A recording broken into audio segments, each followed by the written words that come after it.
Hi everyone, I am Kathy Peters, and today we're going to visit a little bit about the affective domain.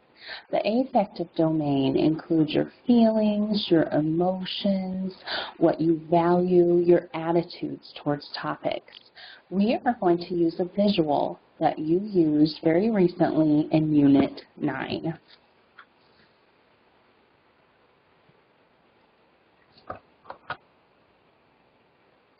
Okay, so in this graphic, this gives you a picture of the affective domain, okay? This is the first level. This is where students receive information. And so let's pretend that we are working with the topic all about keeping our environment clean. So the opposite of littering. So maybe picking up trash, recycling, keeping our environment clean. So when they receive this information, this might look like in the classroom, we could read a children's book about littering and picking up trash. So this is where we see the students, they're in class, they're participating. Primary students probably aren't taking notes, but they're, remembering the facts, remembering the pictures, listening to the information. All right, the second level, when we think of the affective domain relating to lesson planning, is responding. How are the students going to respond to this topic?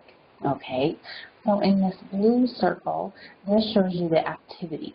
Okay, they might want to seek to clarify the information. They're interpreting it, questioning. They might talk about, maybe is that gum wrapper going to break down? Is that going to be biodegradable? Is that going to be fertilizer for their gardens? That type of thing. Okay, they might write some things about the topic of recycling or picking up trash, helping keep our environment clean.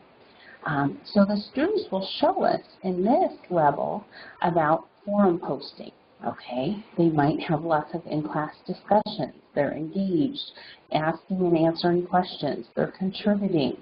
Okay, they're joining in active participation. So we can see a big shift between level 1, receiving the information, and level 2, responding to the information. Okay, so we are impacting the students here. Now the third level, we're getting at a deeper level in the affective domain, the value. What do students value? All right. So in the blue area here where we see the students' activities, this is where they might argue or refute or debate something. We might have a team of students who says,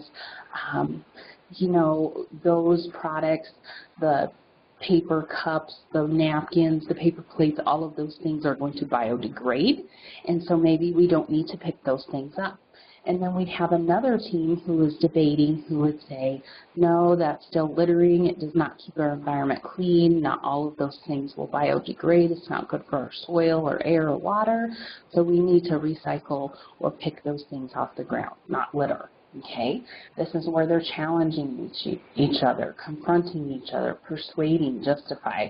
We can see a big shift. This is a higher level than respond or receive. Okay, this is some of the evidence or the assessment, how we can tell the student is in this level. They're committed to this. They are taking a position. They're either saying, yes, we need to stop littering, we need to pick up this trash or clean up the area. They're taking a position. They're making a decision. Okay, now on to level 4, organizing. Okay, level 4, some of these outcomes or the verbs you might see in your objectives that you're creating might be contrast, compare and contrast the benefits of recycling or using things if they're going to biodegrade as opposed to picking up the trash. Okay, prioritizing, build or defend an argument, formulate, reconcile, modify, or arrange. Okay, also in the organizing level, we would see this in the assessment.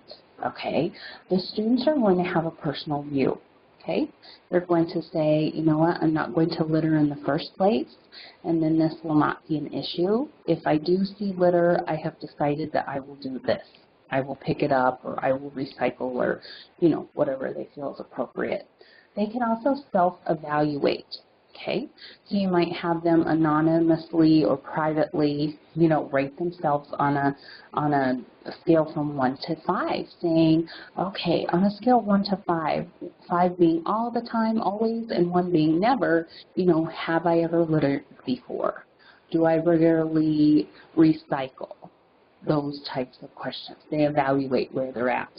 They might make a statement or a belief of what they believe about this topic. Okay?